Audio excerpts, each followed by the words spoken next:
Lucio? Non. Radek. Alors, Radek. Grazie Radek. Ah, yes. C'est là. Merci d'avoir payé ces deux figurants tchèques pour ma carrière internationale. Je sais les moyens de Canal+, qui dit envoyer un couple à Berre, sinon ils sont égaux, on prend un coup.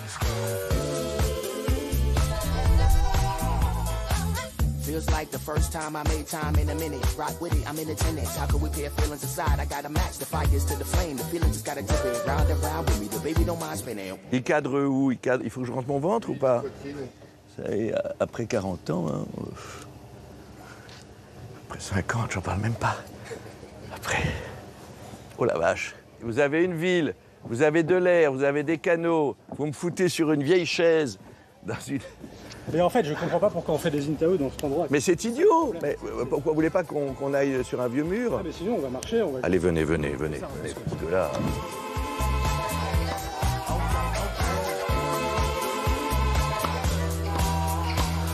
Voilà, alors là, on est au Tennis Club de Venise, si vous voulez, qui est vraiment... Le tennis, Pardon, monsieur? Monsieur, j'ai 40 ans de carrière, et pas que des chefs-d'œuvre. Ah merde. Si vous voulez, le tennis, c'est une chose qui est merveilleuse, parce que c'est transformer du sport en ennui. C'est très très beau. Et le tennis, comme spectateur, permet, sauf les gens qui montent à la volée, on ne sait pas pourquoi ils y vont, permet de rallonger la vie beaucoup, tellement on se fait chier. Venez, mesdames, prego. Alors on se met sur un mur, regardez, avec une profondeur de champ. Mettez une profondeur de champ plus mélancolique, là. Plus retraite. Vous voyez ce que je veux dire? Retraite heureuse, un peu. Et à côté, Levallois-Perret dans cet immeuble qui me touche assez. Vous voyez ce que je veux dire? Ah, c'est ce garçon qui m'a maquillé, qui est merveilleux, Rachid. Grazie mille, doctore, grazie. Ce matin, j'étais pire. Vous avez du mal à le croire, mais j'étais pire. Il y a du gars dans votre chambre. Et là, moi, il prend une truelle. Et il m'a ravalé la façade. Il n'y a pas eu de question depuis le début, je parle tout seul. Ah. Je suis un acteur français, je suis un acteur. Je suis venu accompagner le merveilleux film d'Ali de Quentin Dupieux. J'avoue, j'ai eu le culot, j'ai appelé Dupieux, on se croisait, je lui ai dit, j'aimerais bien tourner avec toi. Je lui ai dit, à moins que tu ne m'aimes pas, ce qui est possible. Il me dit, ah oui, d'accord, pourquoi pas. Et puis un jour, il m'appelle, il me dit, écoute, j'ai un film sur Dali, il va y avoir plein de Dali. Et est-ce que tu veux en jouer un? Je dis, ce que tu veux, moi je suis enchanté, parce que je sépare aussi, d'abord les films, je les trouve extraordinaires d'invention, de poésie, d'originalité, c'est quand même d'être singulier, c'est pas courant au fond. Dupieux en plus il cadre lui-même, donc il n'y a pas... C'est pas vrai qu'on joue pour la caméra, c'est les fous qui disent ça, qui disent au théâtre on joue pour le public et au cinéma pour la caméra, ça n'existe pas, personne ne joue pour un objet, on joue pour le cadreur, pour l'ingénieur du son, pour le technicien, pour son partenaire et pour le réalisateur. Si le réalisateur est là, quand il a coupé, il dit ça va, non, là. C'est bon, c'est coupé. Très bien. Merci. Vas-y, on décharge ça, je vais regarder. Super. Magnifique. Regarde ça, si on est bon, on plie ça et on avance.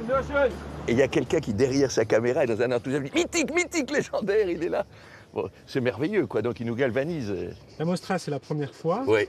Quelles sont vos premières impressions en arrivant ici?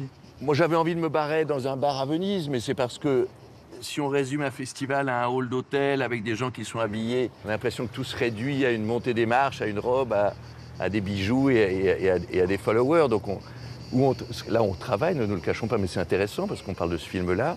Et puis sinon, on va dans la ville, on va dans des cafés, on m'avait donné l'adresse d'un bar à vin, on s'est enfui, et c'est quand même merveilleux, parce qu'ici, quand vous cherchez un bus, c'est un vaporetto, c'est quand même un bateau, ou un taxi, c'est un motoscafo, c'est un autre bateau. Donc tout est, la vie quotidienne est transcendée, quoi. Io sono il vento, sono la furia che passa e che porta con sé. On a trouvé un Breton qui vient là, qui dort dans un camping qui a une demi-heure, il a un petit bateau qui l'amène en Venise et il va dans ce bar à vin depuis 30 ans, il a une moustache. Moi, j'ai essayé de lui décoller comme dans Tintin, c'était sa vraie moustache. On fera des sons seuls de cette camionnette et c'est merveilleux, c'est une adresse que m'avait donnée un chef-op québécois, il m'a dit « mais il y a un bar à vin, tu vas voir Paolo de ma part ».